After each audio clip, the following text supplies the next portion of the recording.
為什麼要讓你？小樹苗，作者郭思穎、姚瑞子。爸爸和媽媽十分痛愛家中兩個寶貝琳琳家姐和石仔。每逢節日，爸媽都會準備禮物送給琳琳家姐和石仔。例如到了農曆新年，兩姊弟都會收到漂亮的新衣服。到了聖誕節，他們更會收到驚喜禮物。這天，石仔放學先到家，看見桌上有盒珍寶裝的朱古力禮盒，裡面是各種動物形狀的朱古力，看上去十分可口。石仔心想：我是不是等琳琳家姐回來才可以吃呢？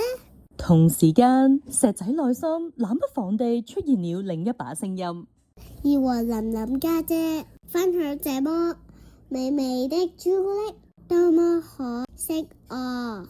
看着，石仔雙眼發光，就像着了魔一樣，以飛快的速度拆了包裝，一口就把所有朱古力吞下肚子。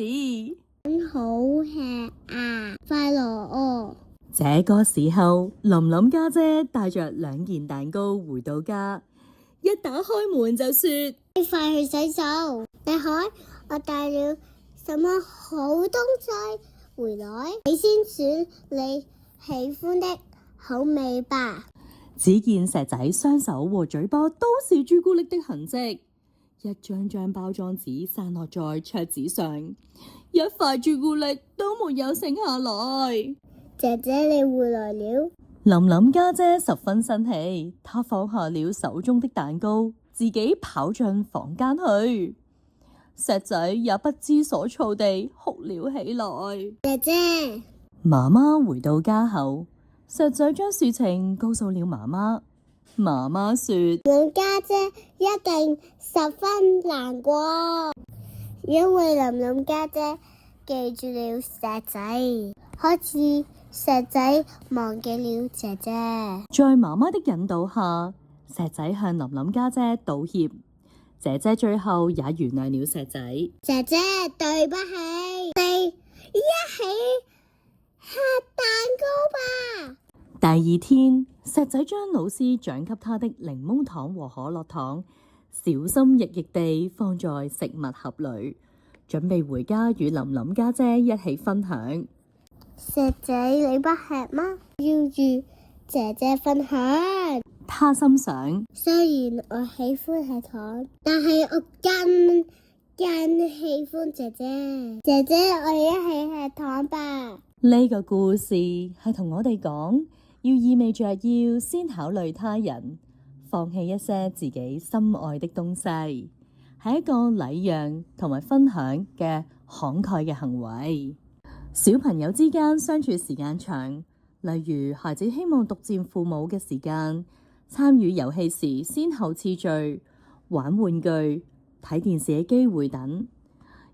小朋友因為年幼較為自我中心，要讓佢哋放棄自己喜歡嘅東西，需要有足夠嘅動機。佢哋要諗下，分享其實係好快樂嘅。孩子與手足之間嘅分享動機好多時係嚟自我重視與你之間嘅關係。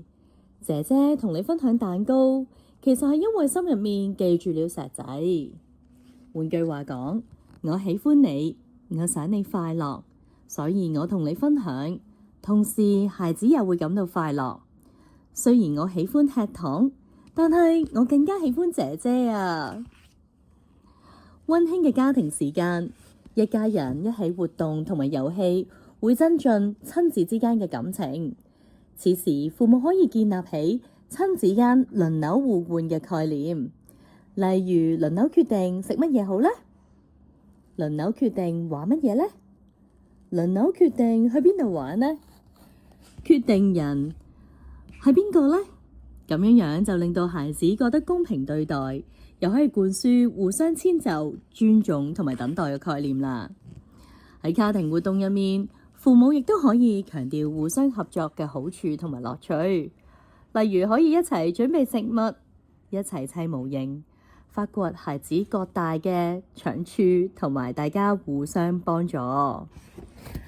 除咗家庭時間，同孩子獨處嘅時間都好重要。孩子需要獨處嘅空間嚟建立親子之間互相信任同埋專屬嘅家庭角色。例如可以係父親同埋兒子一個無形時間，父母可以訂立每一日同個孩子嘅獨處時間。此時父母全心全意照料一個孩子嘅需要，聆聽他的想法，一起陪伴同埋參與佢喜歡嘅遊戲。孩子可以喺呢段時間入面充當主導嘅角色。呢個時候，孩子就會知道自己喺父母入面係獨一無二重要嘅，對兄弟姊妹嘅妒忌心亦都相應減少，內心亦都自然更有空間去建立手足嘅關係，更加願意禮讓同埋分享啦。